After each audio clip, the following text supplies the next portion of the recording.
Yoga State and APC National Chairman, Secretary, Chief of Staff to the President, State Education, Senior Government, youth leader, and other members that present. Mr. President, this is ask for strength, we ask for grace. We thank you for Nigeria, we thank the leaders in the distant. Amen. Thank you.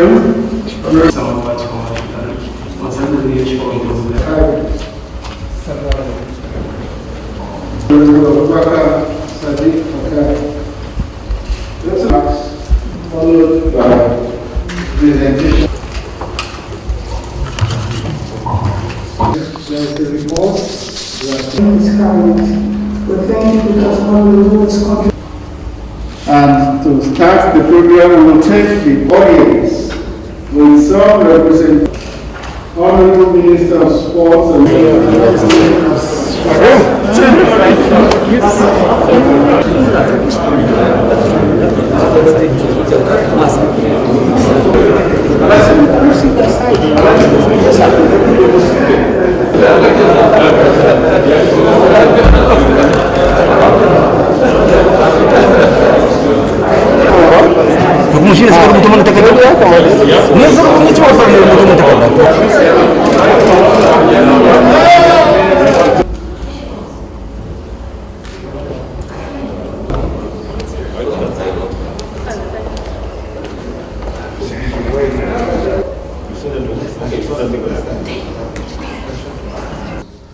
on such a short notice. And I want to make a confession that I have never requested for a meeting with you, Mr. President, and I have never been denied for a meeting as long as it is issues that pertain to young people. So please, a round of applause for Mr. President. And I want to also acknowledge the love and care you have demonstrated to the generality of young people in this country. You have created, approved, established so many empowerment programs, starting from the Empower that started with a simple conversation, Mr. President. Way back in 2015, I remember we were in a bus and you had a whispered conversation with the Vice President then about what you can do for the teeming population of young people that always throng at you or at your rallies, and then gave birth to ideas of social investment that today now is the most humongous and successful project in sub-Saharan Africa. You've created the Youth Investment Fund under our Honorable Minister, someone we are very proud of, Sunday Dare. The Youth Investment Fund, you have told them to create and make available 75 billion within the course of 3 years, so that young people would be able to catch on into it and bring something out of themselves. Through the CBN, the Uncle Boris program, and so many COVID-19 reliefs that help shore up the so many businesses that have suffered in the course of the pandemic era. About 190 billion naira has been dispersed so far to about 500,000 individuals and households. It is the biggest direct payout to citizens in the pandemic era in sub-Saharan Africa. Again, Mr. President, thank you very much. However, like Oliver Twist, Mr. President, we always ask for more. We'll ask for more because we are 60% of a 200 million strong population. In 200 million people, Mr. President, if we are 60%, we are roughly about 120 to 140 million people. If that is the case, the youth population of this country alone is more than the combined population of the rest of sub-Saharan countries, and including some parts of Southern Africa, including South Africa, Botswana, Namibia, and Lesotho, and the rest combined are not up to the population of the Nigerian young people. And therefore, Mr. President, we have a few recommendations and a few requests as party members. The legacy, your legacy, Mr. President, is more important to us as young people than it is to anybody who is older.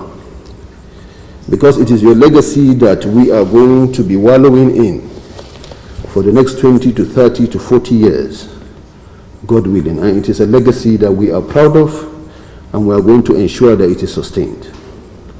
So, Mr. President, a few recommendations.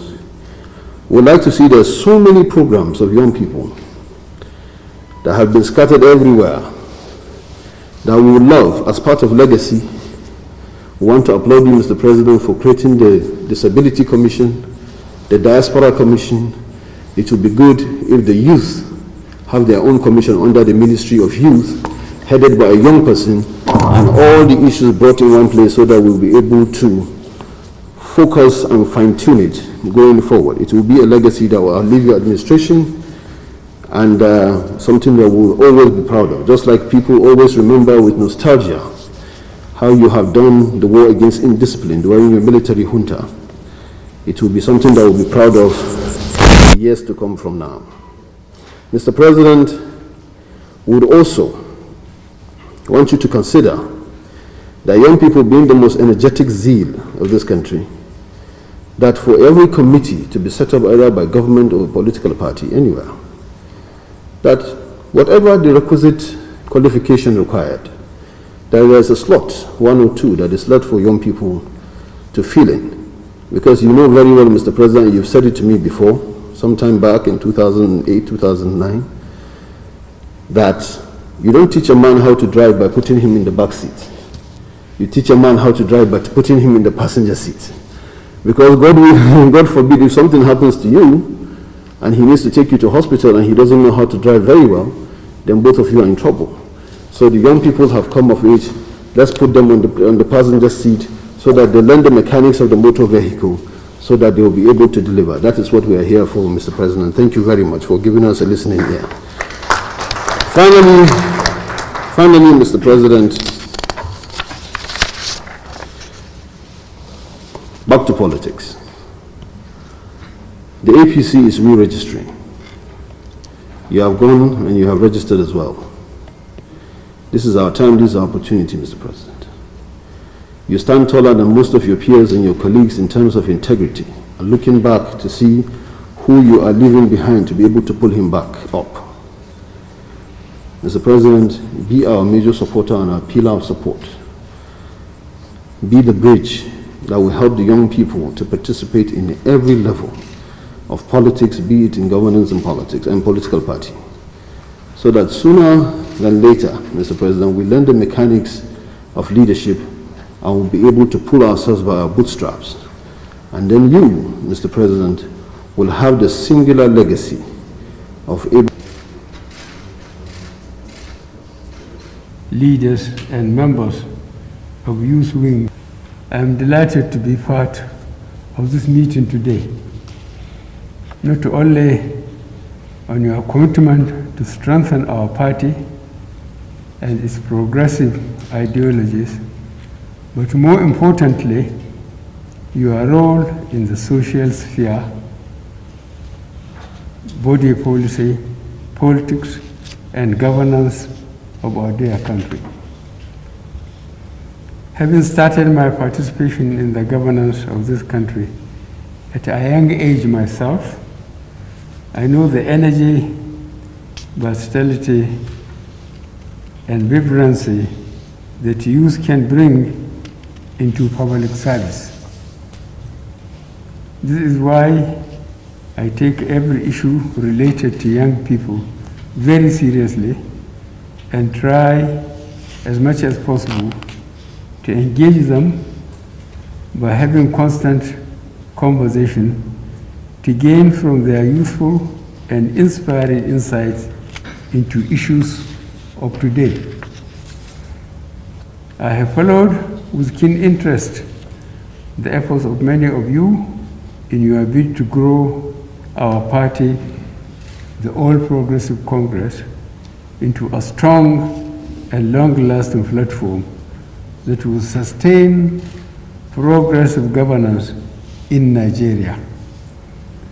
Taking issues concerning our party seriously is commendable and shows your forward-looking aspects. I am also aware of the daily toils and sacrifices many of our outlying warriors make on social media to defend and promote the party and government. I appreciate you deeply, and I am committed to making sure everyone appreciates your work as well.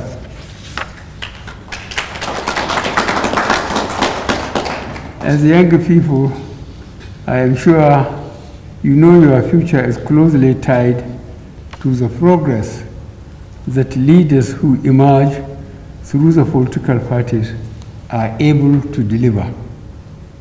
This is the major reason I vehemently supported and advocated for the APC's membership, registration, and the revalidation, and that whoever among you seek to participate honestly in uplifting this country through the instrumentalities of party politics is able to do so.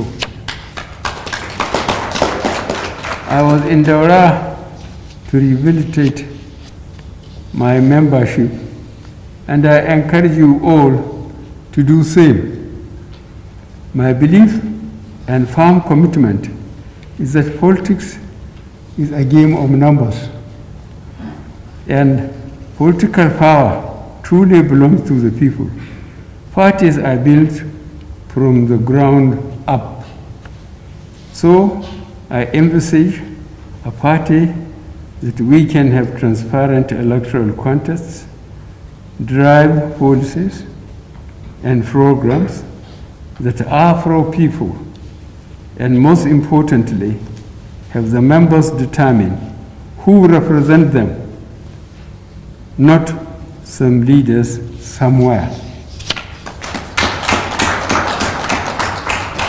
Tell your colleagues to go back to their constituencies and join in party registration, attend party meetings, pay your dues, make contributions, and bring your youthful energy and zeal to bear on the development of the party, right from the unit and ward level up to national.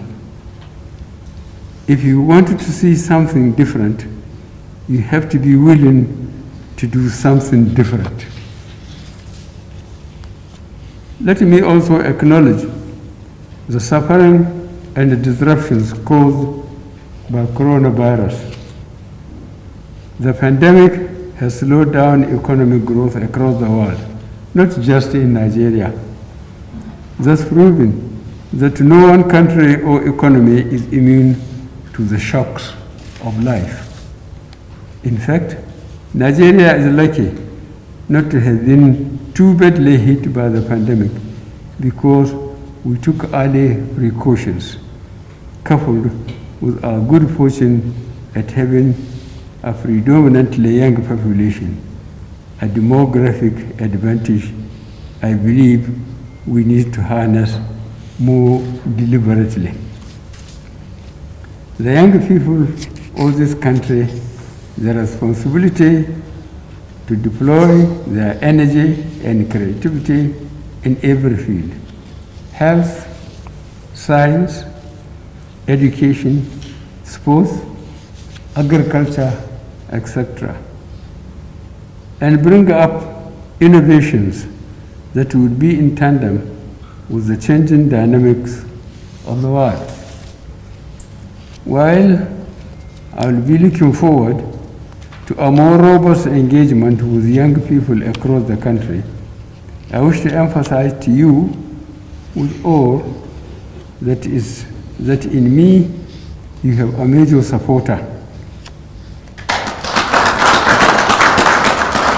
I will offer you my full support to grow in politics, public service, entertainment, entrepreneurship, and many other sectors, because I know that the future we envisage as a country cannot happen without our youth. In the days ahead, I will be engaging with the Minister of Youth, the National Youth Leader of the party and others to fine-tune continuous and deliberate strategy on how to better drive a more robust youth inclusion and participation in different sectors. Lastly, I have listened to the grievances of the youth and taken some remedial actions last year. But I acknowledge the need to do a lot more. Consequently, I will be setting up a small committee made up largely of young people to engage with their peers, air their views, and come up with better ways to identify and address challenges and find durable solutions. It is my hope that by combining the wisdom and experience of the older generation with the foresight and energy of the young, we shall collectively drive this country to greater heights. Long live the All Progressive Congress. I thank you, and God bless the Federal Republic of Nigeria.